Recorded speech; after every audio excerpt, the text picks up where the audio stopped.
he's a new emerging talent. I've got to take him very seriously. Are you going to do a lot of film study on him, or are you going to just mostly be focused on yourself and get into this? A mix, but mainly focus on myself. During that face-off, I couldn't believe how much bigger you were than him. Is your confidence kind of through the roof when you kind of looked out, when you're looking down on him like that? This is what I'm gonna say. I don't want to focus on it being like about Jake. Oh, Jake's small, so that makes me confident. Jake's this, so that makes me confident. I'm just focused on myself. I'm confident in myself. Jake could be 10 foot. I'm confident in myself. That's what I'm saying. It's not about how he is. I just really I've got a good team. I've been through ups and downs. I've stood the test of time. I'm passionate. I'm hungry, and I'm still here, ready to fight my heart out. So I'm confident in that. Anthony, not only from the UK but from Watford too. Of your last 6 opponents, Usyk, Jermaine Franklin, Daniel Dubois, Francis Ngannou, which of those would Jake Paul beat, you think? Maybe Ngannou. That's a fight that we might see in the future. That's a good question. I swear to you, I was asking myself that yesterday. Some of the fighters that I fought, I wonder how they'll get on with Jake. And that's a good question for your followers. How would some of the fighters that I fought get on with Jake? Would he win the British title, do you think? Fraser Clark and TKB contested for that. Do you think he'd win one? Beat them two? That's a question for your followers. I'm not going to say. I don't think he could beat Fraser or TKB. Can you say if there's a rematch clause for this fight, and if so, who won? No, there isn't. I don't think there is, actually. I don't think there is. I'm not too sure. Anthony, you're one of the greatest ever. Who are, in your opinion, top 5 heavyweights in order all time? Top 5 greatest heavyweights. Let me consider. Hold on. You're gonna chat GPT it? No, but did Henry Armstrong? He went up to heavyweight, didn't he? Henry Armstrong went up to middleweight. He didn't go up to, yeah, he went up to heavyweight. No, he lost at middleweight. That was Langford. He was champion 3 divisions at the same time while moving up and down. That was like 1928. But what weight did he go up to? 160. Max. And he fought Seth Garcia for the middleweight title. And there was a split. Yeah, I don't think he went up to heavyweight. Okay, well, he's one of my favorite fighters anyway. Heavyweight. Obviously, Joe Louis, Muhammad Ali. I don't want to pick the usual heavyweights. Myself, Tyson. Who's still active? Mike Tyson? You got Mike Tyson top 5. Yeah, man. Like, I watched an interview and Emmanuel Stewart said it the best. There's not many fighters that come into a generation that make 6'6" guys want to box like they're 5'11". That have 6'6" guys rolling their heads, wearing black shorts. And Mike Tyson was a generational icon, not just for his boxing skill, but his aura, his psychology. He showed us Customato. He introduced us. Obviously, he had the fighters Cus trained before, but Mike Tyson brought Customato to the forefront. He added a lot to the heavyweight game, not just from a fighting point of view. So I've got 4 at the minute, yeah? And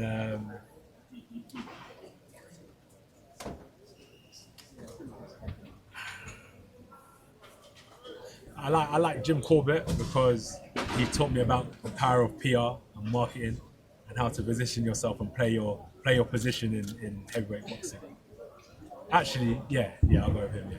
Anthony, AJ, what was your opinion on Jake Paul before taking this fight? He's very controversial, very polarizing in the boxing world. And did it change by him signing the contract and fighting you? I think he is a smart operator. I think he's managed to put a good team around him to help him achieve his wildest dreams. But in short, I think he's a smart young man. Did you ever think that you were going to fight him, ever? Kind of crazy move for Jake Paul taking you for this fight. Do you agree? It was a crazy move for him, for his career.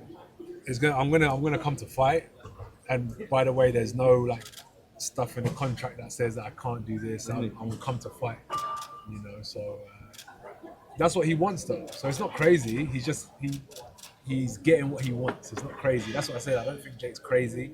He's a realist. He's a logical man, and he wants to fight. He wants to fight good fighters. And your first reaction when they called you to fight Jake Paul, it was like a Jake easy money Jake called me directly. He called me. He didn't call my team. Jake called me. I said, okay, no problem. Easy money. Not easy money. We'll see. I'll let you know December 19th, December 20th. Anthony, Was it FaceTime? Did you think it was a prank? No, just normal WhatsApp call. What's that called? Something that'd be convinced you it was him. Yeah. Did you have an opinion on the Gervonta fight, and did you have a prediction? Did you ever put one out if it would have happened? Yeah, I think Javante would have struggled in some aspects, but I think he would have got the victory. I think Gervonta would have got the victory. Yes, I do think, because of his counter punching ability. So I think he would have, like, you know how he done with Frank Martin, kept his tight guard, took some shots on the gloves, figured out his distance, and then counter punched Jake to hurt him. Was there a certain point this year when you had the elbow surgery all the way back? No, I've had elbow surgery before. It's so now with technology that it's such minor operations. You know, that the procedures are so minimal. They're not big at all. So I was very confident in a good return. But I needed the year out to go through all of this, and it wasn't, as I said, the year out wasn't in vain. It was just clear my body, clear my mind, and get back 100%. Joshua, we understand the boxers- value that this fight has for Jake. You know, obviously fighting a former world champion and first ballot Hall of Famer. Massive There's a lot of value. reward there for him. But for you, I mean, outside of maybe the financial reward, what is the value in fighting Jake for you? What's the motivation in taking this? So you've got ability and you have marketability in boxing.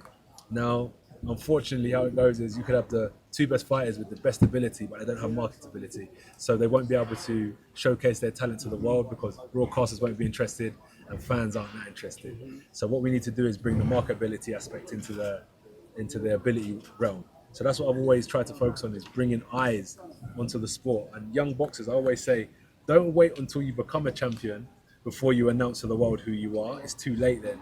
You need to get people following you. So by the time you're a champion, everyone's ready to buy a ticket. I want to see this guy, he's in town. And that's why we need to bring the marketability aspect. So I looked at it and said, wow, this is a great opportunity to showcase myself to the whole world. And God willing, my prayers are answered and I get the job done and I hurt Jake in spectacular fashion and get a victory. All that market then comes over to me and I can focus on other fighters that have pure ability that need this promotion that I can bring to the table. On December 20th, the day after the fight, what do the headlines say about this fight? About you? You know, That's for you guys to write, right? You think you fight Fury after this? What's your secret of success? You started boxing at 18. 99% of fighters who started don't make it. Most people that I know started at age 5 or 7. yeah. What is it? Is it God given? Is it work? Yeah, just like nature and a bit of nurture. So, but I work hard. I think now I'm working harder. I think with U6 team, they're very, very, very, very, very hard working. I wish I would have worked harder when I was younger. But the work I put in got me to the championship level. Yeah, man, I just think a bit of luck, finding boxing. I think I hit hard. I think I hit heavy. Because to come in out of nowhere, I think I might hit people. One more question, that's it. Anthony, who's the professional boxing world? Do you feel any pressure from the boxing world, from the other heavyweights, current pro heavyweights, to really perform here? Yes. Yeah, of course. Because if you don't beat this guy, you know all the other guys. Your If I don't stablemates. beat him, someone else is going to sit here and try and do it. Anthony, I got Yes. this last question. I'm willing. What people do not understand about going up in levels and what you learn when you're Yeah. fighting guys that are at a different level and Yeah. you don't quite understand. What is Jake going to feel when he gets into the ring? And it's not Chavez Jr. and it's a world champion fighter. What is he going to feel that you will be able to take advantage of? So what he will automatically feel is, imagine when you're on the back foot and you know this guy who's coming forward is looking to take your head off. So even when you're not punching, you're feeling immense amount of pressure. And it takes a seasoned athlete to be able to deal with that pressure. Some people want to take a walk, they want to look for space in the ring. You know, sometimes fighters will have a silent agreement where it's like, all right, you're not going to punch, I'm not going to punch, and we're just looking at each other. I'm not that kind of fighter. I'm going to be putting pressure on you even when you're not punching.